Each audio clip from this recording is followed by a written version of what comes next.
Hello, I am fresh back from scale in Pasadena in beautiful Los Angeles, California. In fact, yesterday I was on a plane flying back from Las Vegas where I'd just done a road trip through California, through Joshua Tree and Death Valley. Stunning landscapes, amazing, just endless desert vistas. And here I am in my poxy little basement. Well, whilst I was away, I had 3 20 terabyte hard drives burning in. So whenever I buy a new hard drive, as I've mentioned on this channel previously, I like to burn those drives in just to, get ahead of the bathtub curve. If anything's going to fail, I prefer those drives fail before I put any data on them. So in today's video, I'm going to talk a little bit about moving the drives from the HL15 down here. So I've got 3 20 terabyte refurb drives that I purchased. They're going to move from here and go into my primary servers up here now. So a couple of weeks ago, I talked about building the Epyc box. That's this one here in the middle. And then at the top is Morpheus, my primary media server. Since that video, there's been a couple of tweaks in my mind, just the way I'm thinking about these things. I thought I'd go through like a little build Q&A, like some post wrap-up thoughts, that kind of stuff. I've also got an 8-port KVM switch up here, which I'm going to try and install today as well. And I've got a custom power cable here. I mentioned in the Epyc video, I wish that there was a better power cable situation for the Sliger case.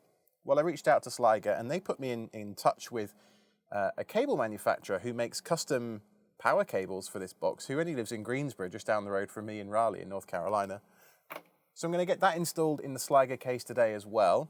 I'm also going to show you the Seagate drives, the 20 terabyte drives in the bottom. I'm going to show you how to use SmartCTL in Linux to actually get decoded values and actually look at the smart data in a way that makes sense with those Seagate drives. So a little bit of today's video will be vlog style, a little bit will be talking head to the camera like this. Enjoy today's video. All right, so let's take a start by looking at the 3 hard drives we have here. I found a new tool this week called Inxi, I-N-X-I, and when you run it, it just prints out a really nice little bit of information about your hard drive. So here, for example, I've got 3 spinning hard drives, 3 20 terabyte hard drives. You can see the temperature, you can see the size, and there's a bunch of other stuff that Inxi, I-N-X-I, there's a bunch of other stuff that it can do. It tells you the CPU and all the rest of it that's in here. But I'm mostly interested in the hard drives that are in here. Now, you can see I've got 3 drives here on dev SDA, SDB, and SDC. And under the temp directory here, I've got my disk burn-in and testing procedure that I do. So the name of the guy on GitHub who wrote the scripts that I use is called Spearfoot. There'll be a link down below, of course. And it just uses this disk burn-in script. And if I have a look at the logs here for one of these files, you can see that it outputs a bunch of information. It started the test just before I left for scale, so it's around March 9th or 10th. And it finished yesterday as I was on the plane home on March the 22nd. So it took about 10 days, and I just want to check that everything is hunky-dory with these disks before I actually use them. So I'm going to use this SmartCTL command that I've got here. This one with the TAC A that's here, and then the -V. The important thing here are these raw values. So you can see I've got 1, 7, 241, and 242. So let's just take 242 out. And when I run this command, you can see that this 242 value here, total LBAs read, shows 16386. I have no idea what that means. It's some kind of a hex value or something like that.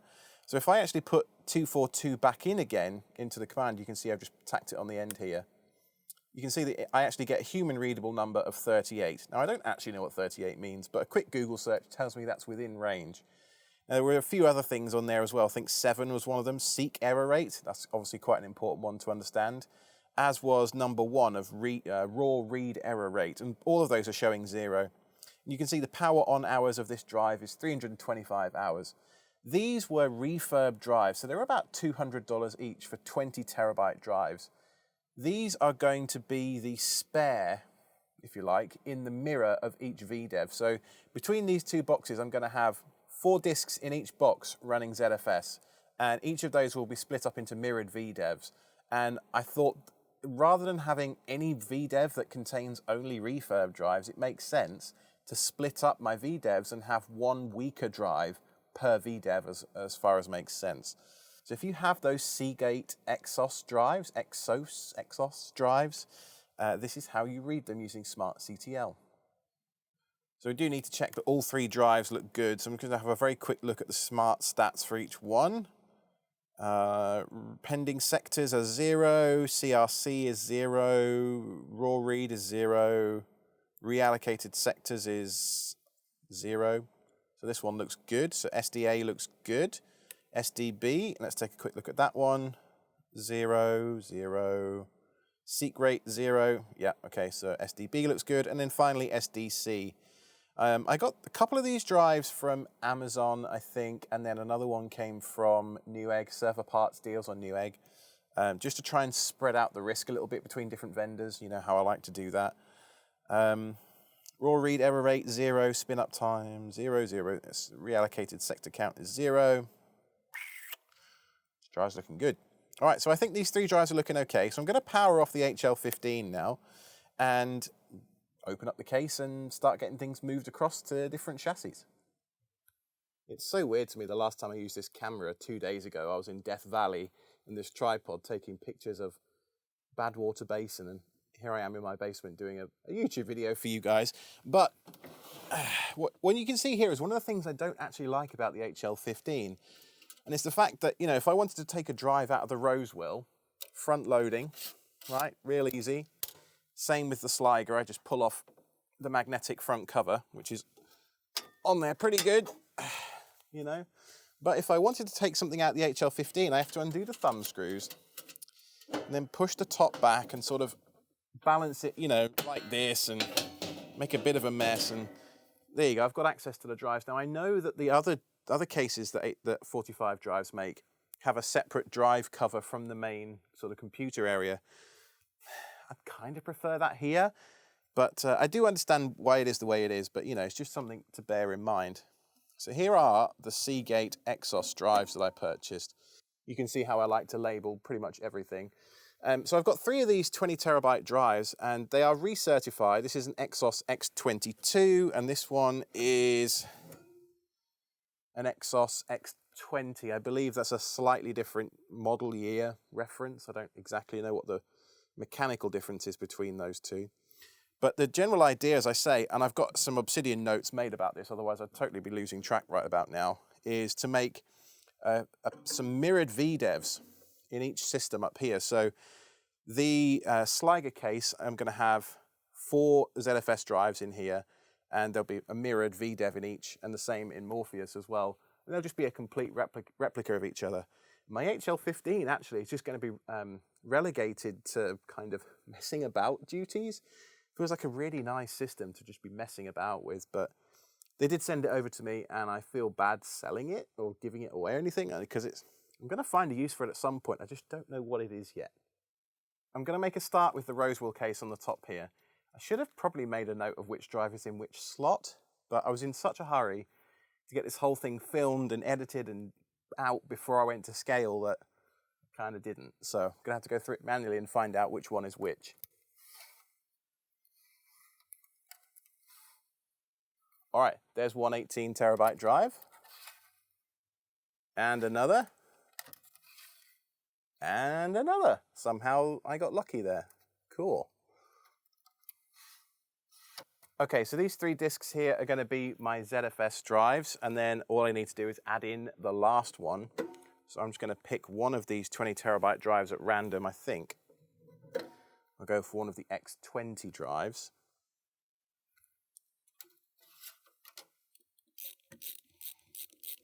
And again, this is one of the reasons I actually really kind of like this Rosewell case quite a lot. It's cheap, and I know it's not toolless, but it's 4 screws, and my drives are installed. Now, there is a bit more to the saga than this. Those of you who listen to the self-hosted podcast will know that I was having some issues with the HBA in Morpheus, the media server, before I went to scale. It was locking up. I don't think it was overheating because I'd actually installed a dedicated fan on the thing. And I ended up having to revert back to my 8-port LSI card from the 16-port one. So these 4 drive bays in the middle here currently don't have any SATA connected to them. So I am going to have to remedy that. I'm going to run one cable from this bay here to the motherboard for now. I've got a 16-port card replacement inbound from eBay, but it's not here yet. And you're about to witness the glory of my DIY server rack right here. It's not only the server rack now for 3 servers. It's the first time you've seen this on camera, actually, with all 3 servers in it. Isn't it cool? 2x4s and a bit of plywood. This is also my workbench whilst I'm down here, so I can just pull the server out. It's not light. And just throw it on the bench. And I have a perfect height workbench to do stuff for up there and down here. And there you go. This is why I don't want a metal rack, people. Now, luckily enough, I already had a spare SATA cable in here, otherwise I'd have had to run back into the house to go and get it. But I've just connected up this one port here, which links up to bay 8, whatever. Oh yes, that's where I keep the screws. Just need to swap that one over. There we go. So now that drive will appear up in my operating system. Let me talk you through a little bit of what's going on in here now, because this is Morpheus, right? So this is post major server reshuffle. I never actually touched the CPU or the RAM. So let me talk you through a little bit of what's going on inside Morpheus these days. We've finished the builds now. It's still the non-ECC memory. The CPU is still the i5-8500. As you can see, the motherboard is still the ASRock Rack E3C246D4U. I have a pair of 500 gig NVMe SSDs. This is running in a ZFS mirror. So this is doing things like downloads and, you know, media server stuff. There's a 10 gig SFP Plus card in here. And then this is where the LSI 16i HBA card was. For right now, it's a Dell branded 8-port HBA with a pair of the SFF breakout cables coming, 4 of them into the right-hand bank and 4 of them going into the left-hand bank. I have a pair of 1 terabyte Samsung Evo SATA SSDs for boot, and then 3 of those 4 terabyte Crucial ones. Now these were in the IC dock thing in the front of the Sliger case down here. I elected in the end to actually remove them and put them in here because I can use them for media server sort of things. Once I decided I actually needed 2 servers, it made my life a lot easier. So the power supply in here is still the EVGA 750G Plus. I think this actually is the original power supply that I used to run my dual Xeon rig back in the days. And rather than just leaving the SSDs, this is what I was talking about in the other video. There was plenty of room back here to get a couple of SSDs in there, but I actually 3D printed a little bracket just to mount the 5 SSDs that I've got. I think this bracket officially can hold up to 8. I've only got 5, obviously. So I think in a perfect world, I would replace the 8-port with a 16-port that's en route from eBay still. And that's the inside of Morpheus. There's not a lot more to it, you know. It's pretty straightforward. The Rosewell case just has so much room to work in it, you know. It's a very deep case. Like if I just put this in its rack position, I'm also going to put the HL15 in its real rack position. I want to give you an idea of the actual depth difference between these cases.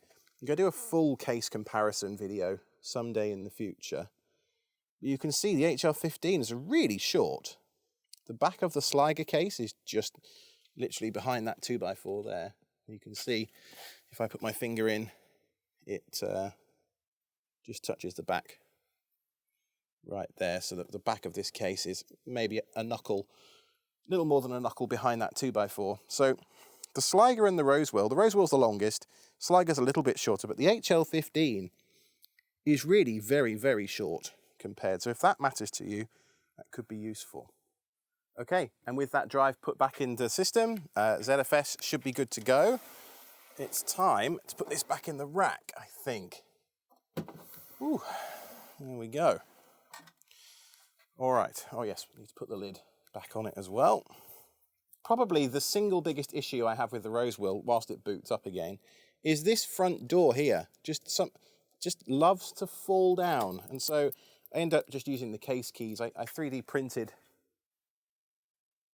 a little custom keychain so that I know which one's which. And I just lock the front and it's not a problem. So all I care about right now is that 20 terabyte drive seen by the operating system? If the answer is yes, great, I'll configure all the ZFS stuff a bit later and get the other drives moved out of the HL15 and into the Sliger. Now Morpheus is back up and running, I just want to do the inksy command again. So -XD. Do we get the 20 terabyte drive? Yes, yes we do. Fantastic. Now, what's interesting here is you might notice that the drive temperatures don't show up this time. So if I do, is it mod probe, drive temp, and then run inksy again, you'll see that this time I get drive temperatures. So something to bear in mind is you will need to load the kernel module, which I just haven't put in my ETC modules yet, for drive temp in order for inksy to pick up the drive temperatures like it has here. But I'm happy with this, and again, if I do a zpool list, everything appears to be good. Zpool status should show me that I have the two 18s in a mirror. I've got one 18 spare ready to be mirrored with the other 20. Yes, I am mixing drive sizes. That's because I actually don't really want to keep the 18 terabytes around for a long time, but I bought them on Black Friday for a good price. So over time, my plan is going to be to cycle out the three 18s that I have in this pair of mirrored VDEVs with 20s. I think 20 is going to become my standard size moving forward. So I'm going to have 120 and three 18s in this VDEV, and then in the Sliger case down below, it's just going to be four 20 terabyte drives. And with that done, I think we can probably get the other drives out of the HL15 and put into the Sliger. So I will be right back.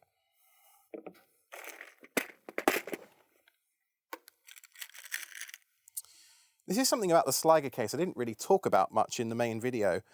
There are no drive caddies or drive sleds. Instead, you get these little screws that go into the side of the discs like this. And they kind of slide into the rails. And they're fine. They can just be a little bit fiddly to get started on the screw there. It's a very minor, well, it's not even a complaint really, it's just something to be aware of. I think I prefer the Rosewill kind of plastic overall, what do you call them, like drive sleds, drive caddies? They're sort of a cross between both in the Rosewill.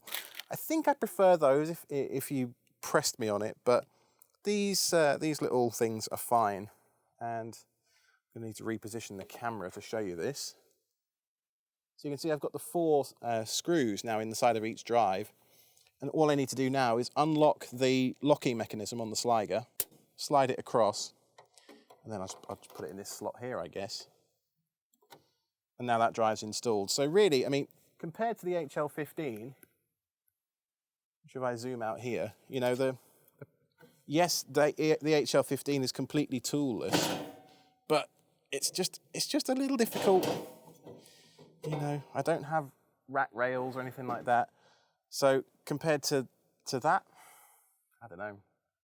Which do you prefer? Let me know. Am I splitting hairs here for no reason, or are you a front loader too? Okay, so the Sliger system, the Epyc system booted already, and I can see that I've got one 20 terabyte drive here, another one here, another one here, and another one here. Great. All four of my 20 terabyte drives now appear. Okay, it's time to rewire the Sliger case now, just the power backplane part I wasn't terribly happy with in the original build. So one of the things that's really nice about these custom cables is that they don't use the SATA splitters that I used to use before. So before I was using these things, which take, you know, one SATA power plug and split it into 5.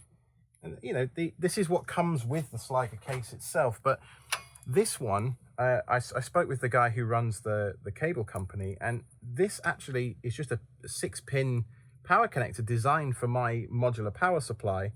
And so I can run all 10 drives in the Sliger off this one cable. So hopefully that's going to make for a cleaner install, just an easier and better time overall.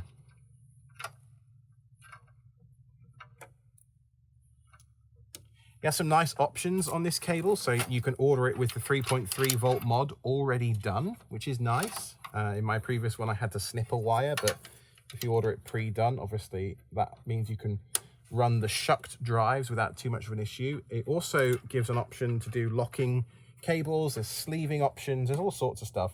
It's fully custom setup and it's done properly. And so I have real confidence that the cable is going to be here to last because, like I say, it's going straight into the power supply.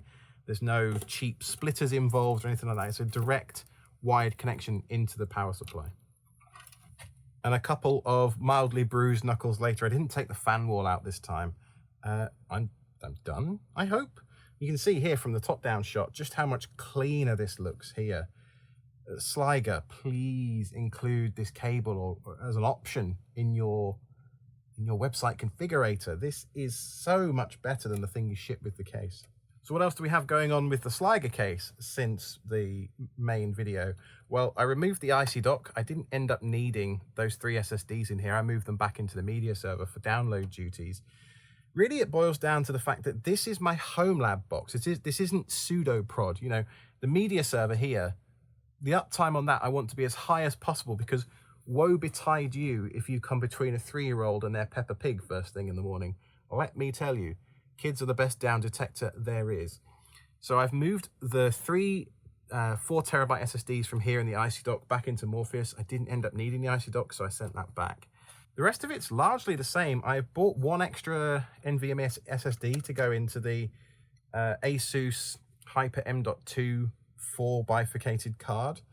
But I've got, you know, these are my old ZFS main data drives. These will go into the media server as media disks. They're kind of being retired and sent down a tier to be just Linux ISO drives. Once the 16-port LSI card arrives, for now they'll just live in the Epyc box here. The Arc Pro's doing great for transcoding.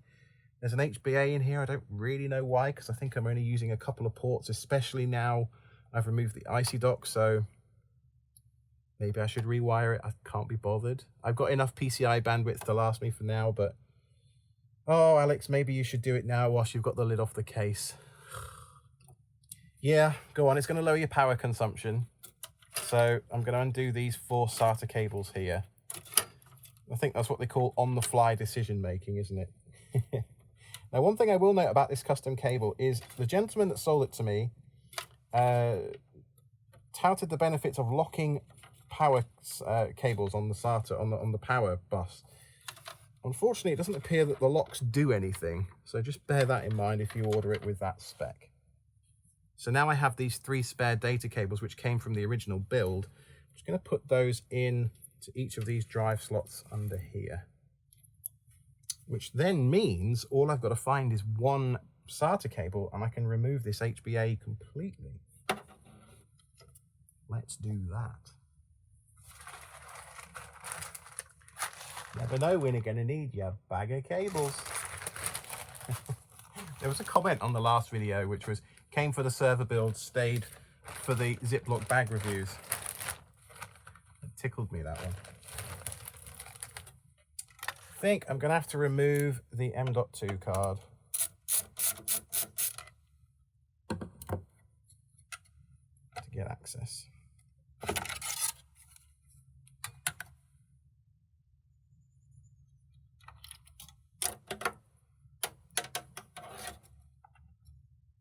I think one of the other things that's changed since the main video is this mini SAS connector here going into the motherboard port down here. This can be used to connect a couple of PCIe devices, so a pair of U.2 drives. I've actually got mine running into a breakout here which connects 8 of my SATA ports up, I think.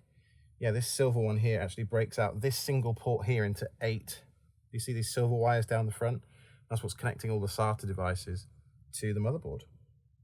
Then I've got the 2 remaining SATA cables down here for slots 9 and 10, along with the 2 DOM ports down here for the 2 boot SSDs. Now, another thing I forgot to mention in the main review, there is a spot just at the back here above the power supply for a pair of boot SSDs. I suppose you can put them in if you want to. I don't need to, but if that floats your boat, you can go ahead and do that.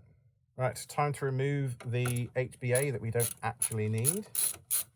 And this is where PCIe bandwidth would be really handy in Morpheus. If I had another PCIe slot, I could just throw this in there and not send cards to landfill or sit in my box of tricks until the next time I do some stupid project like this. Well, That's good. I've removed a PCIe device, and you can see actually it's not looking too bad, too congested down here anymore. We've got the NVIDIA A4000, the 10 gig SFP port, the pair of U.2 SSDs, the M.2 card, and then it's got 4 SSDs in it, remember, and then the Arc Pro A40, which is an OEM only card, which one of my podcast listeners very kindly sold me, and I'm extremely thankful he did, because let me tell you, running TDAR and all the other stuff through the Arc Pro for the AV1 codec just flies. Also on the A4000 as well for some self-hosted Olama goodness. That's a lot of fun too. I don't think there's anything else I really want to change in this case, assuming it powers on and everything is seen by the operating system. I think this build I'm going to largely call complete. I know a build is never done, it's just between upgrades, but still, I'm going to call it complete for today, I think. There is something magical about only connecting 2 or 3 cables to a server, power, 10 gig SFP, and then the IPMI Ethernet cable. No other peripherals required. There is something magical about that, isn't there? It's not just me, right? Right, the Epyc box has booted again. Time to run Enquiries -XD. Got 1, 2, 3, 4 20 terabyte drives, 1 16. I would have expected a 14 terabyte drive. So let's do a Z-pool status. Aha, yes. Well, I don't know why that's missing. That's this guy down here. Well, you can't see that, can you? That's this guy down here. Really, I mean, that is one of the data disks that I just messed around with. Oh crap! That's a 20 terabyte drive. That's not the drive I thought it was. That was not a smart move. Pulling drives out at random. Okay, so the 14 terabyte drive is this one here, which doesn't appear to be spun up, which makes me think that maybe the power cable that I've been sent doesn't have the 3.3 volt mod done like I asked for. So let's see if that shows up now. Let's have a look in D message. I/O error. Well, that's never good, is it? Link is slow to respond. Let me just try that in one more slot.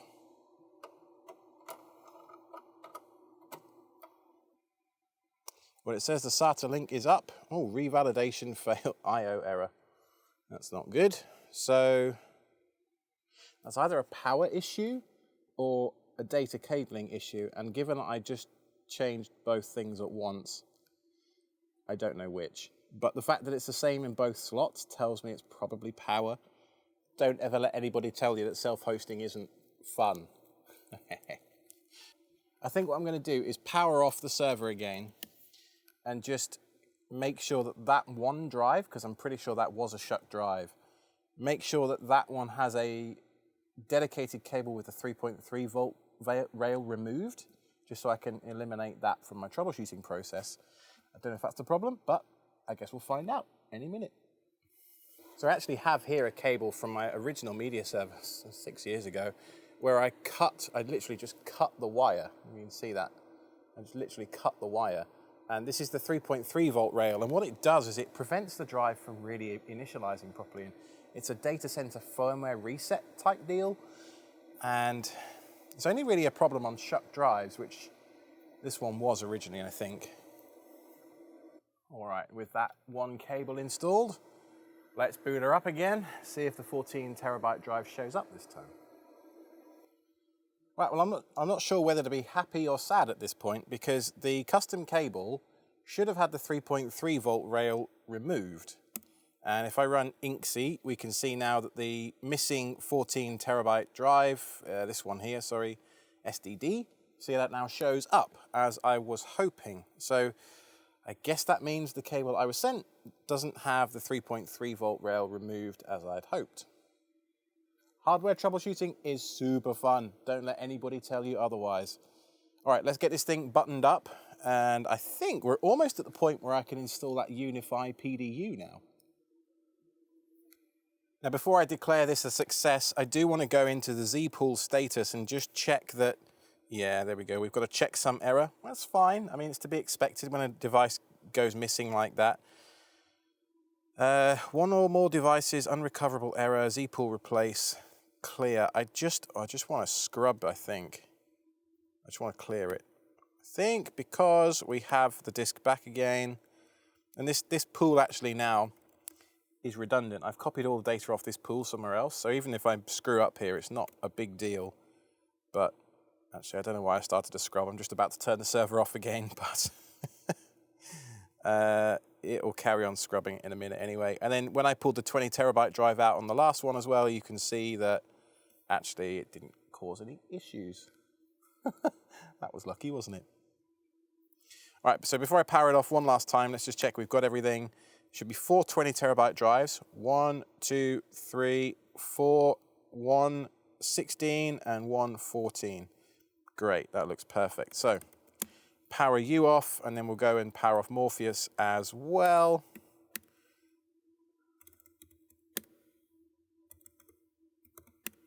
And time to install the new PDU, I reckon. I have here a Unifi UDM Pro. It's absolutely time to sort out the complete mess that is the power back here, the power situation. I don't know how much better I'm going to be able to get it, but hopefully better than this. So the general idea, I've just put another couple of brackets at the top here. I've actually rerouted this silver pipe here. This was the one that was running right in front of the rack at the front here, and it was why I left such a big gap at the top. But I actually had it rerouted a couple of months ago. So now I've got room to do power stuff at the top here, and then at the bottom I can have data. Powered up the PDU Pro and just connected in the front fast Ethernet port, and it showed up right away as wanting to be adopted. So I clicked on the adopt button, and here we go. So once that's done, I assume there's going to be a firmware update or something to do, but this is cool, isn't it? You can see each of the individual outlets here and the amount of power they're consuming. This is the real reason I wanted this device. Remote power cycling of these devices behind a UPS can be quite tricky, and also power monitoring too. Just as I suspected, there is a firmware update, so let's go ahead and get that taken care of first. I already like this more because it's forward facing. See, this StarTech one is a totally basic unit. Does the job just fine, has no statistics. I don't know how much power each port's pulling. And if I want to make a change, I have to, climb over the back over here. At least this way, with it being forward facing, this is now my modem. And I think I don't know if it's a Unifi UDM only feature, but I think this has the ability to do automatic modem power cycling, and my modem's over here. So if that is the case, that'd be pretty cool. You can see I've got the fast Ethernet connected there with a red wire at the front, just for now going in here. I'll clean it up in a bit. Obviously this is going to disappear, and the main motivation for putting an extra bracket back there, first of all, is this unit is 2U versus 1U, but I've also got this 8-port KVM which I want to put in today. I was going to move all of this stuff up a bit because I end up using this bottom shelf quite a bit more than I expected for OpenSense on there and all the rest of it, but I actually think as it is right now that this is going to be just fine. If I just remove this PDU here, this StarTech one, and replace this with the 8-port KVM that I've got here, then a lot of those cable runs are going to the, this device here, and I can remove this thing off the side and clean up the Raspberry Pi a little bit. I think that's the move I'm going to do. Well, I wouldn't quite say that I'm done back here, but it's a heck of a lot better than it was. The 8-port KVM, wired up all nice and neat round the back, connected into both of the Dell small form factor machines there and there. The PiKVM itself, which is connected to the 8-port KVM, is on a new rack shelf I've put here. And pretty much everything else is untouched, just rewired more neatly. Kind of hard to tell you in these videos how long that took, but I think I've been down here for about 4 hours. I love how this has turned out. Having the PDU at the back there being front facing and kind of set back. I put the KVM back there as well because I knew there'd be a lot of cables to manage up, and I've just put it up the top out of the way. That's worked pretty nicely too, and I've got space here to put something on. Maybe I could move OpenSense up there, and then that gives me this whole shelf to do something else with. I don't know. Possibilities, possibilities. So now it's time to try and configure the software side of the KVM switch in PiKVM. So the 8-port HDMI matrix switcher thing requires this software, and there's documentation on the PiKVM website, which I'll put a link to in the description. You can see it runs this high school grade UI thing, and it only runs on Windows, and the only laptop I have with Windows on it right now is this really very old T480S, which I kind of hate, to be honest, but that's besides the point. Here is the HDMI switch controller software, super basic. I had to set a static IP in my Windows configuration in the subnet 192.168.1. I just set .9 because the switch by default ships with .10 on port 5000. So what I want to do is go in and configure that to be something a little more reasonable. So if I click apply now, hopefully nothing blows up too badly. Configuration done. Yeah, this software is a little janky, I think it's fair to say. Go away. It's probably complaining now because it's lost connection, because I've just pulled the rug of the network out from underneath its feet. So if I go into network settings here and just remove, oh my goodness. This is a pain. So as you can see, pinging 10.42.0.77 did nothing. And I know that 1.10 exists. I've put my Windows machine back on 1.9. Oh, it's connected. Look, we've got a green dot now. So what happens if I go to settings this time? Query. What does that do? Apart from create a ton of errors. Oh, it's crashed. This is not very good software. Ooh, right. So I power cycled the plug, which this is using the Unifi PDU to full effect already. I was able to power cycle it without going down to the basement. So I'm already reaping the benefits of having the PDU in place. And we can see 0.77 on my MacBook is now working. So let's go ahead and try that with PiKVM now. That was a really long afternoon. I thought it would be a couple of hours tops, but I've been down here for maybe 4, 5, 6 hours now, something like that. The whole rack is rewired. New shelf, as I mentioned, new PDU, new KVM switch at the top, and I have it working with PiKVM, including software switching. So if I click on this button, ready, you'll hear the click as I do it. 3, 2, 1. That's now switched from Morpheus, this server at the top here, to Deep Thought, the one underneath it, the Epyc box. And if I want to switch back, I can do that as well. If I want to switch to Home Assistant or Zoidberg, which runs all my network services, I can do that as well. Boom, boom. This is really great. So I've got 8 ports here to use. So the HL15, I've got another VGA to HDMI adapter on the way from Amazon. I want to connect one of the GPUs from inside that I use for PCI pass-through, connect that into the KVM switch as well. That could be kind of neat for just giving it an actual video device to target as well. I mean, that could be useful from a performance perspective. But in terms of what I've done here today, like I've moved hard drives around, I've rewired, like I say, the entire rack. It's been a lot. So I hope you enjoyed today's video, and you should see the floor in front of the camera here. There are cables everywhere. There are, I mean, everything here is labeled. Yeah, it's just been one of those videos. No way to make it any more polished, I think, than it has been today. I'll do a full recap of the server build in a proper dedicated video because I didn't get to all of that stuff, and I think this is probably quite long enough already. So until next time, thank you so much for watching. I've been Alex from KTZ Systems.